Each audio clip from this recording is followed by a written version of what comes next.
तुम्ही अंडे आपटायला तयार आहे का तिथे? घुसून देणार नाही. कारण का खरंच सांगते, आम्हाला जर पाणी नाही, रोज उठून मुली आमच्या कुठं जाणार बाथरूम बिथरूम, रोज पाणीच नाही आम्हाला इथं. मस्जिदच्या इथं नागरिकांना 1-1.5 महिना झाला पाणी नाही. मी वडगाव शहरी काँग्रेसचे अध्यक्ष आहे. आपल्याकडे आता तक्रार आली, आपल्या वैभवीताईंनी सांगितलं मला. तर काय नेमका प्रॉब्लेम आहे आम्हाला जरा नागरिकांकडून कळून द्या. 2-3 महिने झाले रोडचं काम झालंय, तसं पाणी नाहीये. आणि तुम्ही 2-3 महिने पाणी कसं भरताय? बारीक येतंय पाणी, दुसऱ्यांच्या नळाकडून भरतोय दुसरीकडून. बिलकुल पाणी येत नाही आम्हाला. पात्राच्या पाण्यानं आम्ही वर कपडे धुता. पावसाचं पाणी पत्राचं आलं तर ते ड्रामात बिमात जमा झालं त्याच्याने धुताय.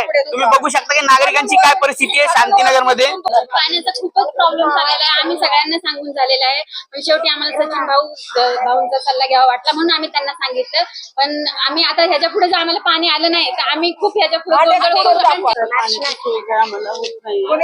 लवकरात लवकर सोय करून द्यावी. नागरिकांचा असा रोष आहे प्रशासनावरती की आम्ही सर्व नागरिक नेते लोकांना मंडळींना सांगितलं नाही, त्यांचे प्रयत्न चालू आहेत.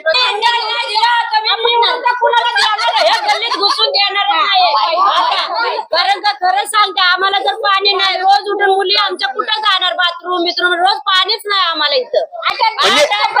झाले आमचे कपडे पडलेत, कामाला जायचं पाणी हा रस्ता झाला तेव्हापासून तुम्हाला पाणी नाही आणि तुम्ही पाणीवाल्यांना तक्रार दिलेल्या आहेत.